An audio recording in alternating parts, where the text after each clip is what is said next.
Hi there, welcome to the latest episode of my 10-minute moan live. And the topic of this 10-minute moan is some stats that came out by the Tory party claiming that 25%, those arriving by illegal boat are 24 times more likely to go to prison than normal British people. And I find that absolutely astounding, but not surprised. The reason for it is I've been there and seen it from my own eyes, and the people who are coming over are ditching passports, don't want to know who they are, all this stuff. And the other thing that didn't hit me until I went down to Dover and then over to Cali a fortnight ago was the fact that the numbers that we are told, and it's just under 2,000 for the last 3 recorded days, that's only through one entry. That is, the ones that we pick up the dinghies by our border force and bring them into Cali and in effect give them a free water taxi. That's 2,000 over the last 3 recorded days up to the 1st of June. And that totally forgets, if you look to your left from up the hill where you can see these people arrive, over to your left, there's a big massive ferry port, and some still come in there. Stowaways, people coming over with a passport and suggesting they're here on holiday and just don't go home. It doesn't count to people. I look to my right and I see miles of beaches where there's still people coming under the cover of darkness and landing illegally there. Doesn't count anybody flying here and just no bothering going home in any airport across the United Kingdom. And the figures are absolutely mental. But this 24 times more likely to end up in prison is purely the ones arriving in boats. The true figures will be even more astounding. So what happened? I'm going to show you a small interview that GB News done to give you some more insight into this and describe it better than I can. So if you give us 1 second, I'll just get this lined up. Maximise that. In the studio now, thank you very much. Is this a partial victory? It's only foreign criminals awaiting deportation that we're going to get the data on, as we understand it. Well, I've been campaigning for over a year now for full transparency, for the publication of data on all those who commit crime in our country by their nationality, their visa status and their asylum status, because I think it's incredibly important the public know the truth about low-skilled mass migration and the impact that it's having on our country and communities, and also that we actually do something about it and tailor our immigration system accordingly to protect the British public. It's very welcome that something is happening, but this looks like a massively watered-down version of what I've been campaigning for and what I tried to change the law to be just over a year ago. This looks like it will not shine the light that we really need on everyone who's in our country who isn't a British national and who's committing crime. And the statistics are very clear on that. You know, the indicative data that we've seen shows that an Afghan or an Eritrean, for example, are 20 times more likely to commit a sexual crime than a British national. And overall, foreigners are 71% more likely to commit a sex crime than a British national. That is the kind of data that we need finally to be. If it is as we suspect, as has been reported, that it is those just scheduled for deportation, the vast majority of those are Albanians, Eastern Europeans. It will not show, as we understand it then, people from various Middle Eastern countries, which frankly a lot of people are most concerned about, given the occupants in a lot of those migrant hotels, maybe where they live. Well, the indicative data that we have seen, mainly that's been dragged out of requests by campaigners, shows that there are massive disparities in the likelihood of committing crime, particularly sex crimes, from certain nationalities. And as you say, not in every case, but in many cases, they tend to be countries in Africa or the Middle East where some people just don't share our values. And so if this data is not going to shine a light on that, then it's going to be woefully inadequate. And the question everyone will be asking is, what's being hidden here? Why does the Ministry of Justice, why does the Home Office, why does the government not want to be completely transparent? Are they trying to hide something, or don't think that the public are capable of understanding what they're going to see? Well, you must feel as though you've really had to wrestle this out of them, really. I mean, we did a piece here on GB News where we offered to even pay for the manpower that it would take for them to reveal all of this information, and they decided not to. Is there a concern, do you think, that what it might reveal would just be too shocking for the public to handle? Well, we have had to absolutely drag this out of government. I tabled an amendment just over a year ago to the then criminal justice bill that was supported by GB News and by some of your presenters like Jacob Rees-Mogg and Miriam Kate and many others, some of whom are now in reform, some are Conservative members of Parliament. And it's taken all this time to get to this point, which doesn't even sound like this is the end of our campaign. It's just the end of the beginning. I think there was a conspiracy of silence where people within the system didn't want to present the full, unalloyed truth to the public, perhaps because people would be absolutely that mass migration, particularly of low-skilled, low-wage people, particularly from some parts of the world with attitudes towards women and girls that are antithetical to our own, alien to our own cultures, were really fueling crime, particularly sex crimes. We've seen that through the data that has got into the public domain. We've seen it anecdotally. Now it is so important that we get that data out and that we actually do something about it. And what I want to see is not just outrage, but we channel that into action, and that we change our immigration system so that we are much more careful about who comes into this country. And if there are some nationalities where the statistics demonstrate beyond any doubt that those individuals are far, far more likely to be committing crimes, hurting our people, then clearly we should be much more judicious about giving them visas, giving them rights to come into this country. So that was it. Some shocking figures there, but I don't think anybody would be that surprised. It's kind of where we would be. These people coming in, particularly by the boats, particularly the ones that have to come in here illegally because they don't want to tell us who they are more likely to commit crimes. And you and I, when we voice... What the hell are we getting here? I've got something playing some silly music. I don't know what that is. I genuinely don't know what that is. I've got some Scottish type music playing. Let me just close that tab and it's finished. Sorry about that. What was I saying? Yeah, if people like you and I talk out about this and suggest that you're concerned about things like this, you get brandished as far-right, Islamophobic, racist, fascist, all this nonsense. And what we need, and this is something I learned, the penny dropped with me when I went to Ballymena, people over there are the exact same issue, that we need to even believe and think that we're getting listened to when we have proper concerns about the GB public. And it just baffles me that we get brandished all these mad things all the time. And it's proper nonsense. I think I'm having problems with... Can you see the mic all right? Mic all right too, if they can. I seem to be getting gremlins in the system. And that's got to change, because when that doesn't change, when the public genuinely feel that they've got concerns that are not being listened to, then they start protesting and then they start doing things and end up like what happened in Ballymena. And the things I believe everybody has the same concerns over are immigration's too high, safety of our children, safety of our females, knife crime, lack of decent housing, all this stuff. And it's just nonsense, absolutely nonsense. I mean, there's somebody saying it's died. Can somebody give me a number 1 on the comments if they can hear me, please?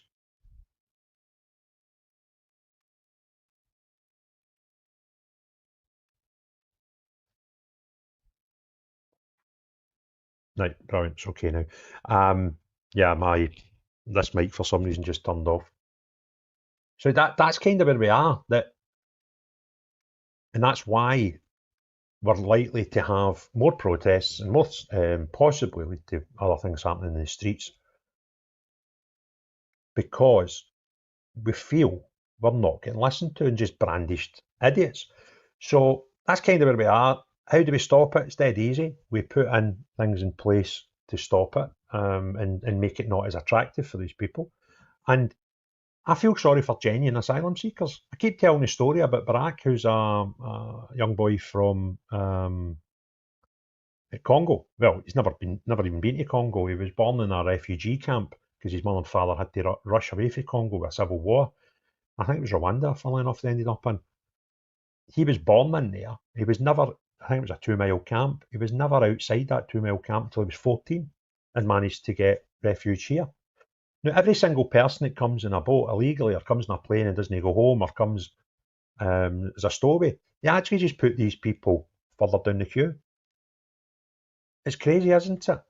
So that's my opinion. I'm now going to go to your opinions and take some notes. James saying here half the crimes are ignored. Well, I think that's probably true as well. So you're not getting the genuine figures. And nobody voted for this. We have voted for 20 odd years. The party that's won the election and got into government for 20 odd years have all said the same thing. We're going to reduce immigration. And guess what? It goes up.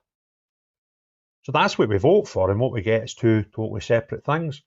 Proverbs, more and more victims of crime by these people will not come forward as there is no justice. I think that's a fair assumption. That's been the case for years, says Lena, and victims not taken seriously. Jacqueline, talk is cheap. What are you going to do about it? I don't know if that's pointed at me, Jacqueline, or just people in the establishment. But what I'm doing for it, I'm standing for Holyrood Parliament in May to try and make differences to my own community. And the party that I'm the leader of in Scotland, the SDP, Social Democratic Party, our policy on immigration and how to stop this is dead simple. Anybody that puts a foot in our country illegally, send them to Ascension Islands. If you want to come here and claim asylum, send you to Ascension Islands. We'll process you there. And what you'll find then is people that don't fancy going to Ascension Islands, they'd rather just be in the UK, but they know after a few flights have left to take people to Ascension Islands, they'll stop coming. Now, although if I'm successful and I get into Holyrood doesn't have any devolved powers for immigration. But it was one of the main reasons I joined the SDP in the first place, because of policies like that. What does this button do? Are we expected to think in reward Farage and Tice for going round lying that Rwanda failed to deter boats when the figures now improve it did? So they just helped Labour screw everyone over. It's a fair point. Anything that's put in place to put people off coming in as a deterrent has got to be worth doing. And that's why Ascension Islands can work better than Rwanda, because the only justified reason and excuse people had for opposing Rwanda was, it's a different country. We can't control what's happening to them once they get there. Well, we own Ascension Islands. It's part of Britain. So that would get round that one. I thought you had... For some reason, that's shown up twice. And James, we already have 3 refugee hotels in Aberdeen and a crime wave. Imagine that, eh? Imagine the more refugees you have. But they're no refugees, because refugees are people like Barack who are fleeing their own country because of situations, either persecution, or because it's dangerous. So these people are no refugees. They just get that label, which is absolute nonsense. James saying not one refugee in France. Well, I know. Refugee status ends when you enter your first safe country. I agree with that. Vanda saying haven't seen anything from Baraka for some time. I've not spoken to him. I've seen him he's been active on Twitter, to be fair. So he's obviously fit and well. He's maybe just not doing as many videos. To be fair, I've not checked his channel for a while, so I will do that later once we're finished here. Billy Curran, a guy in Dundee the other day stopped 2 migrants harassing girls, and the bouncer started on him and said he can't get involved with migrants harassing women. Wow. That's mental. Jacqueline just pointing out that was pointed at generic. There's Kevin. Hiya, Kevin. Kevin, you come in and watch loads of the videos from the lovely Florida and Lakeland. What time is it there now? Are you 5 hours behind? So it's about 10 o'clock in the morning. Have a great day, Kevin from Lakeland in Florida. Oh, he's back up and running. I think they try to cancel him. That's mental, isn't it? There's another good point with James. What's the point in having a navy when it doesn't protect our own borders? Thomas reckons they are all fleeing justice by coming here. Now, there's a point. Fake UGs are, in fact, pawns in a globalist chessboard, cynically shoved around the world at a whim of the types who couldn't give a toss about them. A fair point. What's that? All APA. Saw a funny Muslim-looking guy hanging about Hilltown Park in Dundee with a camera phone. The only reason I noticed him is because he'd continually fixed stare at me. And I was walking down. Right, see this? Spoke to Alex Kearney. He's the guy that does AC Spartan, child protection, chases down paedophiles and gangs and helps get information on them. And there was a spate of these round about Glasgow area about a month or two ago. And I asked them what's going on. And what they're doing now is really bonkers. So if they get stopped, someone says, show me your phone to see what you've recorded. They go, I've not recorded anything. So what they're actually doing is they're doing a video call to someone else who could even be in a different country for all we know, and showing them the video, and they're recording it at their end. So if somebody approaches them, they finish their call and go, look at my phone. And that's what they're doing. Mental. Question with James, is a Labour government a gift to the SNP? Possibly. Because if the Labour government were not rotten, then they might have had a better chance of winning the Holyrood elections up here. But because they're so rotten, it'll probably lose their seats, and then some, the votes might split in certain areas, and the SNP might win seats. So yeah, it's a very valid point. Illegal immigration is a massive problem, says Andrew, but the biggest problem is legal migration. Got you with that. Let you off with it, James. Yeah, there's another good point with Tommy, and that came up through my conversation with Alex Kearney. We don't have the rights for a citizen arrest in Scotland because Alex went to court and had to plead guilty for a simple reason that he had a co-accused, and his co-accused done nothing but drive him to the place where they apprehended a paedophile. Paedophile was on his way to meet a young person, and they done a deal and said, if I plead guilty, will you drop the charges against my mate, which is quite honourable. And that's because he got done with abduction, because there is no citizen's arrest in Scotland, which is absolutely mental. Let's see anything else here.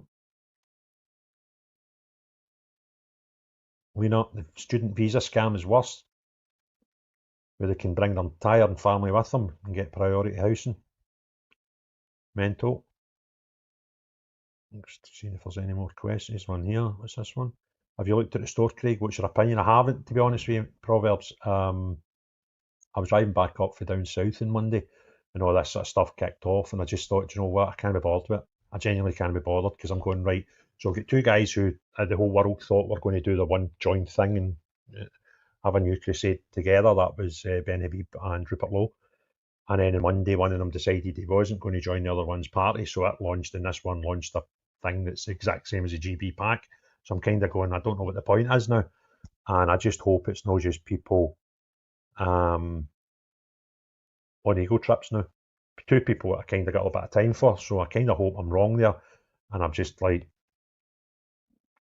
I've not even looked into what's the other one called, Advance or something like that. So, but Restore, from memory, that's the Rupert Lowe one, where it's not a party, it's a movement, and try to put policies and ideas together so folk that are in right of centre politically can maybe agree on policies and stuff. And that's kind of the exact same as GB PAC does. GB PAC is an organisation that was started with Ben Habib months ago. I kind of, like, I don't see the point, to be honest with you, but I will, when I'm not bored with them all, I'll look further into it. What was that? There was one there that I missed. Just noticed. What we said. Let's go back up here. When can we vote SNP out? Hopefully, we can vote them out April, May next year. That'll be when we're due a Holyrood election. Yep, James, it's true. No citizen arrest. Where are we? Just bear in mind, guys, if you could just put QQ in front of your thing if it's a question or point, it makes it easier for me to pick them up. What's this Tommy saying? Tony? Craigie Bahoy. When people spell Craigie Bahoy with a B-H-O-Y, you kind of know they're taking the piss. Can you ask the community leaders, i.e. hard men from each town in Scotland, to get together and start a plan to save each other? No, Tony. Why don't you? That sounds like a good boy. Tony Bahoy. right? You do it. That'd be good. Yeah, I think I'm right there as well. Winner the Restores Not the Party. It's a think tank. Here's a cracker. What do you think in the recent documentary, The Agenda? For anybody that's not watched it, it's phenomenal. It covers a lot of topics. It covers climate change, vaccines, 15-minute cities, digital currency, facial recognition, lots of these things that have been termed conspiracy theories by a lot of people, but the evidence suggests like some of them might not be. And the one that gets me the most is climate change. I've already done a video on that this week about the hottest day ever in the UK and how much of a farce it was and total nonsense. And it's very interesting view, and I would highly recommend it. It's about 2 hours long. I've got about 15-20 minutes to watch, and I'm trying to get a hold of the people that made it to hopefully do a podcast with them, because I think their work's absolutely great. And where do we get to?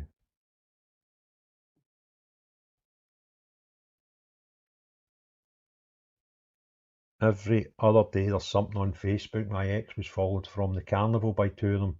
She had her son with her. Someone saw it and posted it on Facebook. It's meant on it. Right, what's here? Uncensored Patriots. Hi, Craig. How's it gone, Big Craig? How long until Rachel from accounts is gone? I don't know, mate.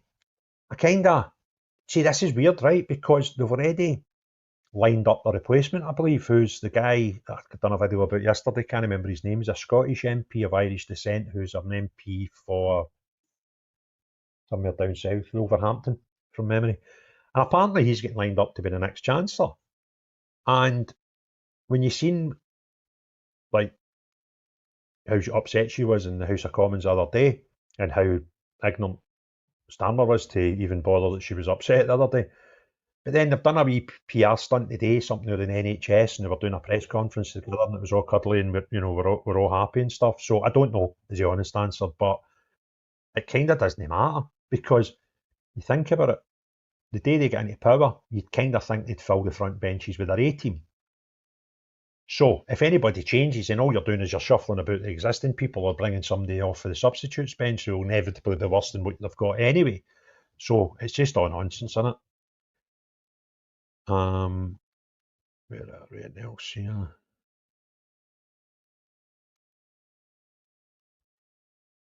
Yeah, I've seen this as well. There's some talk lately on talk radio and GBN that Russians apparently are partly responsible for migrant influx to destabilise the countries from within.